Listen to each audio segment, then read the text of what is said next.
Yo, what is going on, everybody? It's your host, Neil Villapiano, and welcome back to another edition of Mofobo Network Presents here on YouTube, the best place to get the most up-to-date news going on in the wide world of sports.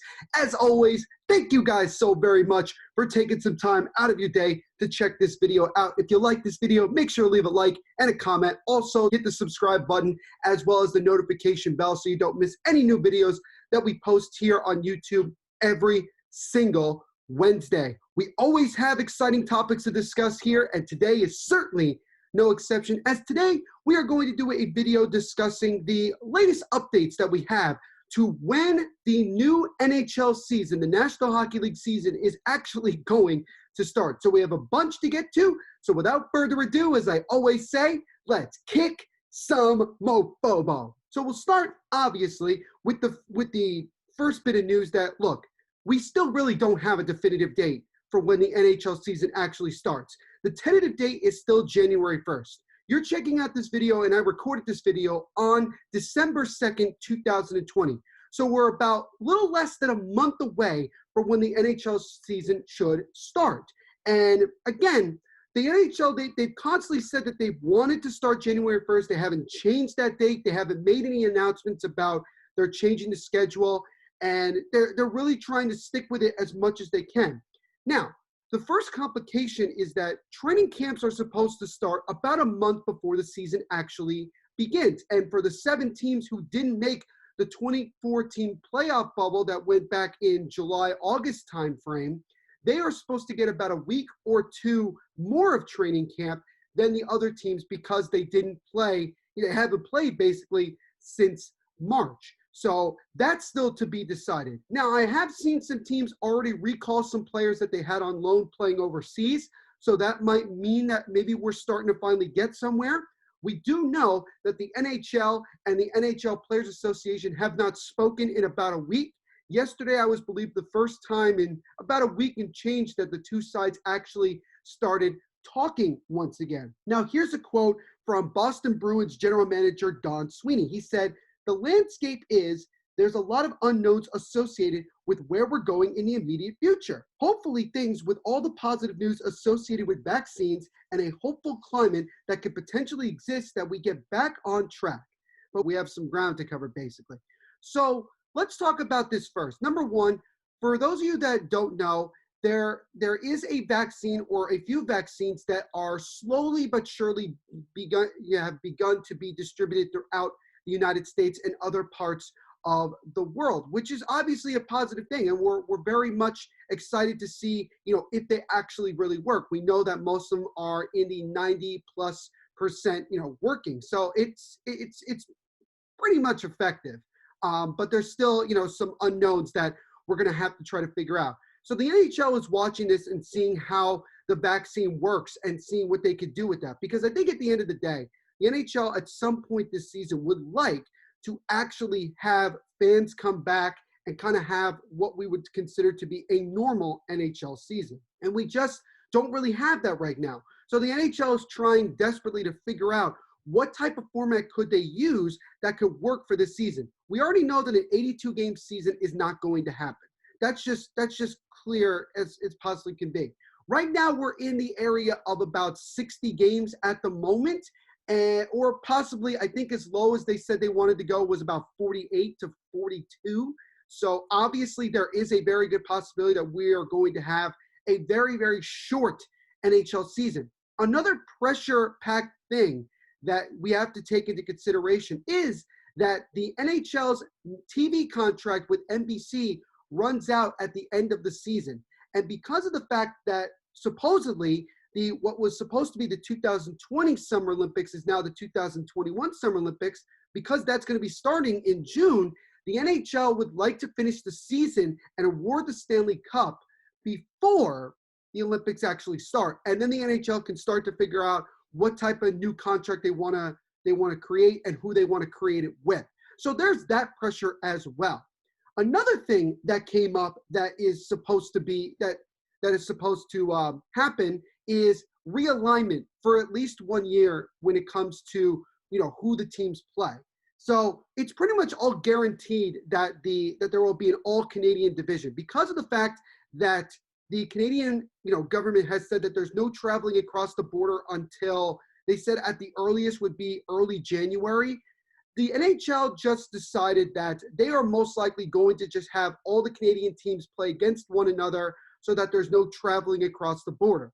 That also means that there is going to be realignment within the teams in America, since obviously the majority of the teams in the NHL play in the United States. And we'll get back to that in just a minute. But the NHL and NHL Players Association also agreed to a long-term extension of the collective bargaining agreement last summer to get hockey through the pandemic. So right before the NHL made the announcement that they were going to be coming back in this 2014 playoff, both sides had agreed on extending the collective bargaining agreement and trying to get hockey to continue. Less than 5 months since the CBA agreement, the NHL has already asked its players to increase salary deferrals to 20% or 26% and increasing the escrow caps. And obviously that's going to frustrate, as honestly, rightfully so, frustrate the NHLPA and its players because they're constantly being asked to give up more and more and more money. And the NHL players are like, look, you're having us make another huge sacrifice for another season. This time it's going to be even longer than the 2.5 months or so that you guys had us doing during the Stanley Cup playoffs. So the fact that you're asking us to give up even more money to continue to make this sacrifice, we're not going to stand for that. So the NHL and NHLPA are still in what I would just call negotiations to try to get that to work. There's obviously, like I mentioned before, and I've explained a little bit, a lot of other factors that go into, how this NHL season is going to happen. I think most likely January 1st, especially by this point, is a very unlikely possibility. I think more likely we're going to get either mid to late January or early February, because especially with the cases of COVID-19 rising in many parts of the country, and not just here in the United States, but also in Canada and also throughout the world, because remember, you have a lot of players in the NHL that are overseas right now that are going to have to come over and quarantine themselves before they even set foot on the ice here with their respective NHL clubs. And so there's all of that coming in, and that's going to kind of force the NHL to maybe back off a little bit and say, hey, we may have to wait this out a little bit. You're looking at the National Football League. You're getting outbreaks day in and day out. College football is the same thing. You're getting those. The NBA is starting its season on December 22nd. And because it's an indoor sport, that might mean that, cases could really spike very quickly. But again, also the fact that there is a vaccine that is supposed to be coming relatively soon within the next week or so for, certain people right away, healthcare workers, doctors, nurses, we'll have the opportunity to see how it progresses and what we'll see going forward, and then they can start making decisions. So I think with all of that going on as well, I think the NHL is going to continue to wait this out. And I know that NHL players are obviously antsy to go. And you also have young players who are still eligible to play in the World Junior Championships, which is coming up in about 2-3 weeks from now, that are wondering whether they should go play for their country or wait with their team. I know that one player in particular, New Jersey Devils second-year centerman Jack Hughes, actually was invited and offered the chance to go play for Team USA in the World Junior Championships, and he actually declined. So I don't know if that means that, he knows something that we don't know, or he just would rather get ready for the NHL season, but that could prove to be a bad thing because we still don't know when the NHL season is beginning. I'm talking to you guys on December 2nd, 2020, and we still really don't have any definitive answers. There's been no announcement about how this is going to work out. We really don't know. And I'm not saying that I'm frustrated because obviously I am a huge hockey fan. It's one of my biggest passions. I'm speaking more of just saying that, we just would like to know at some point what exactly we're trying to get accomplished here. All we can really tell you guys is just what I have in front of me and just the information that I've been able to come up with. Now, let's go back to what I was talking about a few moments ago when I was talking about the division realignment. So here's what you would most likely see in this scenario. If we have an all-Canadian division, obviously there's going to be some teams that are going to be moved around a little bit to play in what they would call regional divisions, where there's very little traveling and you're playing against pretty much the same teams for the entire season until you get probably to the playoffs. So the first one is a division with the Arizona Coyotes, the Los Angeles Kings, the Anaheim Ducks, the San Jose Sharks, the Vegas Golden Knights, the Colorado Avalanche, the Dallas Stars, and either the Minnesota Wild or the St. Louis Blues. And I guess they would call that one the West Division, if that makes sense. The next one would be a division with either the St. Louis Blues or Minnesota Wild, the Chicago Blackhawks, the Nashville Predators, the Detroit Red Wings, the Columbus Blue Jackets, the Carolina Hurricanes, Tampa Bay Lightning, and Florida Panthers. So that would be the mid-south division, as I would call it. And then you have the East Division, or if you want to continue to somewhat call it the Metropolitan Division, it would be a division with the Pittsburgh Penguins, the Philadelphia Flyers, the Washington Capitals, the New Jersey Devils, the Boston Bruins, and all three New York teams, the New York Islanders, the New York Rangers, and the Buffalo Sabres.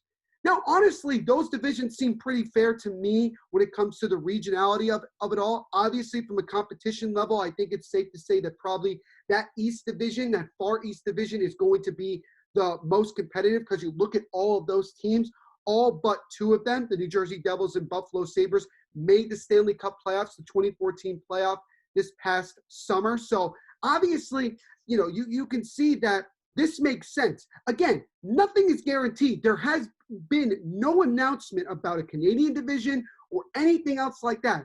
I am just going off of information that we are getting that seems like a foregone conclusion that these things are going to happen. So I'm just going to wrap this up by saying to you guys, look, we really don't know when the NHL season is going to begin. We haven't even gotten information as to, are we getting close to a decision made? And I'm starting to hear things about, the possibility of it getting so out of control that both sides just agree to not have a season this year, which would obviously be devastating to not only the fans, but certainly the players, because it's like, we're waiting around, we're getting antsy to play. Some of us are not given an opportunity to go overseas and actually be able to compete. And, we're in this situation where we don't know what's going to happen. So the bottom line is basically that the NHL is going to try everything it possibly can to have a season, happen. I really don't think there's very much likely that the NHL is going to end up canceling the season. I think that we're just going to get to a point where it's going to be between 48 and 42 games starting in early February. I just think that's the reality that a lot of us should have. I would be pleasantly surprised if a decision is made relatively soon, but even if it's made relatively soon, you're going to have to back up the start date because, again, you have to live up to the promises you made for certain teams that didn't make the bubble and want a little bit extra time to start, and you want to give teams and players an opportunity to come back to the States, come back to Canada, quarantine, get themselves prepared, and also create a good protocol and everything. The NHL did a phenomenal job with not a single positive test through the 2.5 months that they were in a bubble. And they're trying to keep that going, especially now with the pressure of cases spiking up in almost every single part of North America. So there is a lot of pressure, as I mentioned, and again, there's just very little information. But my prediction is that, again, late January, early February for when the 2021 NHL season will officially begin. Now, before I go, I just wanted to make a quick special announcement that's going on, career-wise for me. As you guys already know from the outro and all the announcements I've made over the past handful of months, I did put out my first book titled JETS Pain, Pain, Pain, which is about the pain and suffering of being a Jets fan. Talks about all the painful memories and painful games and everything that revolves around pain with this organization. And, quite frankly, they're living up to it, with everything that's going on this year. But this book is perfect for the Jets fan in your life. If you're a Jets fan, a football fan, if you know someone who's one of those, or if you just want to support me, please go check that book out. As always, I would greatly appreciate it. It's for the price of $19.69, available for hardcover and ebook.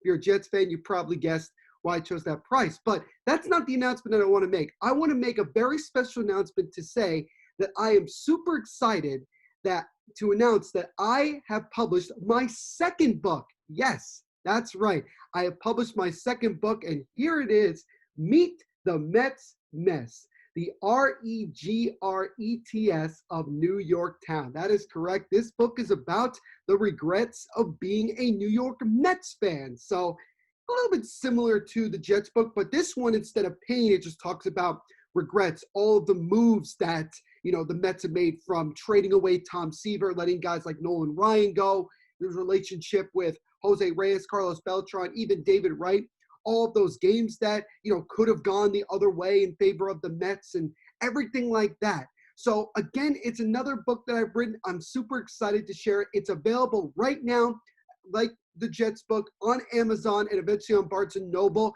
for hardcover and ebook for the price of $19.69 as well. Yes. And if you're a Mets fan, you probably guessed why I chose that price. So again, please go check out this book as well. I would greatly appreciate it. Meet the Mets Mess, the Regrets of New York Town. Hey guys, it's your host, Neil Villapiano. Thank you guys so much for checking out this week's video here on Mofobo Network Presents. I greatly appreciate that you guys took some time to check this out. If you did enjoy this video, please make sure to leave a like, also subscribe, hit the notification bell so you don't miss any new videos that we post every single Wednesday, and also just leave a comment and let me know what you guys think of the video and everything else like that. So please do that. I would greatly appreciate it. If you want to check out more of this YouTube channel, like I said, subscribe, hit the notification bell. Also, make sure to subscribe to the Mofobo Network Facebook page, where there you can stay up to date with the new videos that we post. We also have a podcast for Mofobo Network. It's called Mofobo Network Podcast, where it's available on Anchor and Spotify.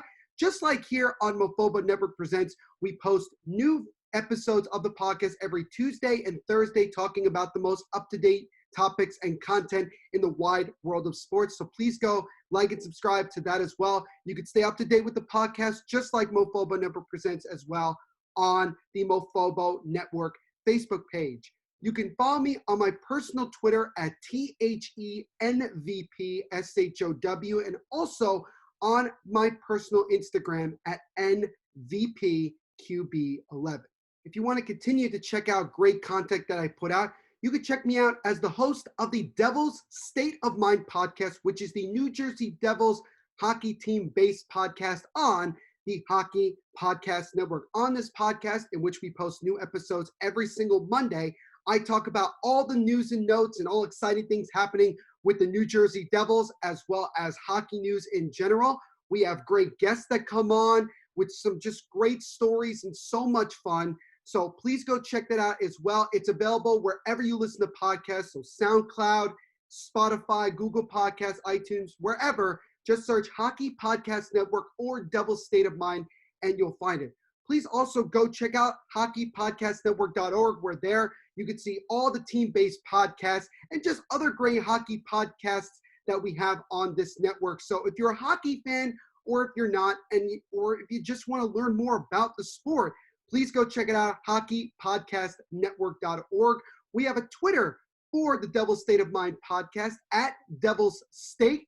We have an Instagram at Devil's State of Mind. And just like Mofobo, we have a Facebook page where there you can stay up to date with the new episodes of the podcast posted every single Monday. And also on all of those, there is a link to the Devil's State of Mind website, where also if you just bookmark it, you can see all the new episodes that we post. So please go check that out as well and support me on there.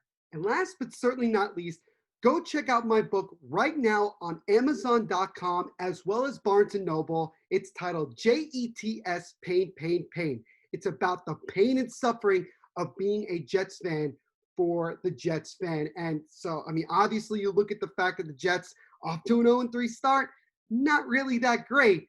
But this book will certainly help you understand more about, why the team is the way that they are, why they've been this way for so long. We go through a lot of great painful stories, painful moments, painful player decisions, and everything else. So please go check that book out. If you're a Jets fan or a football fan, if you know someone who's one of those, or if you just want to support me, go check it out. It's available for hardcover and ebook for the price of $19.69. And if you're a Jets fan or a football fan, you probably guessed why I chose that price. So please go check it out on Amazon and Barnes & Noble. Again, JETS Pain, pain, pain. So thank you guys very much once again for checking out this edition of Mofobo Network Presents, and we will see you in the next video.